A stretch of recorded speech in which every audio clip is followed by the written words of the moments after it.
So the topic for Class 1 is diversity among us. Below are the analysis questions to think about before watching and listening to this clip. The purpose is to activate your prior knowledge with this topic and to help you focus your thinking in this area. Some of the questions are, what elements are included in an inclusive classroom? What does diversity in the classroom look like? And how do we affirm difference in the classroom? Have you heard the following statement in an early childhood environment? Bobby can't dance, he's a boy. Grandma can't run with me, she's too old. Peter is in a wheelchair, he can't do gym. Mummy, Kara has brown skin, I love brown skin. My teacher says John is a baby because he can't tie his shoes. Did you have a reaction? Did a child or parent react? Did it include a teachable moment? To begin to discuss experience in the early years, consider this quote from the Ontario Early Years Policy Framework. Children's experiences early in life have a profound and long-lasting impact on their future development and well-being. What types of experiences do these entail?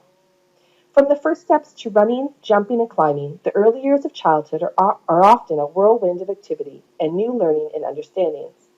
Interestingly, in the first year of life, the architecture of the brain takes shape at an astounding rate. Approximately 700 new neural connections are being built per second. As emergent readers and writers, children begin to understand the connections between symbols, pictures, letters, and communication. They play at reading, writing, and speaking, and progress from scribble writing and drawing to conventional images, and from pointing and one-word sentences to multi-word sentences. Children often notice physical differences around ages 2 to 3, and their interpretations of difference are influenced by external factors, such as people and their surroundings. For some children, physical, emotional, and social change may occur in a similar sequence, but at a different pace. For example, children on the autism spectrum might seem more interested in environmental sounds, like the whirring of a fan, than the sound of people talking, resulting in the potential delay of their first spoken words. Consider your own experiences with children in early childhood settings. How have experiences influenced their experience? What is an inclusive classroom? Inclusive education is how we develop and design our schools, classrooms, programs, and activities so that all students learn and participate together. In an inclusive educational environment, where a culture of respect and belonging are promoted, where everyone is provided with opportunities to develop strengths and diversities, parents and the community are involved in creating this classroom culture of inclusion. According to UNESCO, inclusive education is central to the achievement of high-quality education for all learners and the development of more inclusive societies. Inclusion is still thought of in some countries as an approach to serving children with disabilities within general educational settings. Internationally, however, it is increasingly seen more broadly as a reform that supports and welcomes diversity amongst all learners. For inclusion in the classroom to be successful, early childhood educators need available support systems. These include a team of people supporting the early childhood program, both within and from outside the program, establish an environment to meet the needs of all children, providing the space, resources, and materials for positive learning opportunities at balanced developmental levels, positive attitude towards inclusion. Educators have a unique opportunity to promote positivity towards diversity and inclusion of all learners. Designing an inclusive classroom entails encouraging partnership. Who are the partners in building an inclusive classroom? Educators, children, and families all work together. The four foundations of belonging, engagement, and expression and well-being ensure optimal learning and development. These foundations form the goals for children and expectations for early childhood programs. Please take a look at the links in the PowerPoint for the document, How Does Learning Happen?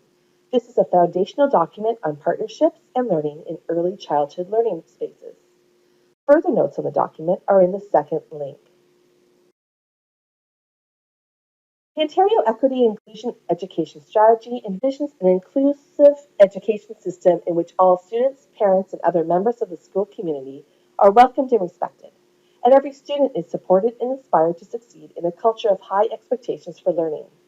To achieve an equitable and inclusive school climate, school boards and schools will strive to ensure that all members of the school community feel safe, comfortable, and accepted. We want all staff and students to value diversity and to demonstrate respect for others and a commitment to establishing a just, caring society. What does this strategy strive to accomplish? Shared and committed leadership, equity and inclusive education policies and practice, accountability, and transparency. Consider the following question. How do early childhood learning centers accomplish the goals of the Ontario Equity and Inclusive Education Strategy? Here are a few definitions from the Equity Inclusive Education Strategy. What elements of these definitions have you seen in practice? Diversity, the presence of a wide range of human qualities and attributes within a group, organization, or society. The dimensions of diversity include, but are not limited to, ancestry, culture, ethnicity, gender identity, language, physical and intellectual ability, race, religion, sex, sexual orientation, and socioeconomic status. Equity, a condition or state of fair, inclusive, and respectful treatment of all people. Equity does not mean treating people the same without regard for individual differences. And inclusive education. Education that is based on the principles of acceptance and inclusion of all students. Students see themselves reflecting their curriculum, their physical surroundings, and the broader environment, in which diversity is honored and all individuals are respected.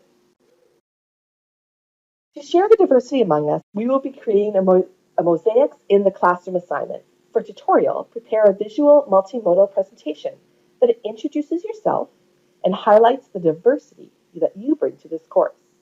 You may want to consider including cultural, social, familial, physical, and cognitive aspects that impact your learning. In October, in the middle of kindergarten class, your principal introduces Shakira and Tyreek, who will be joining your class. You welcome the twins warmly, find them carpet spots, and continue with your lesson. At the end of the day, you reflect upon Shakira's and Tyreek's academic and social participation and ponder. What diversities do Shakira and Tyreek bring to your classroom? How can you address their needs? And how can you make Shakira and Tyreek become accepted? This case study and your answers to the following questions should prepare for your mosaic assignment. Finally, synthesis questions for this clip include, as role models, how do educators provide exposure to diversity? And as leaders in affirmation, how do educators affirm difference?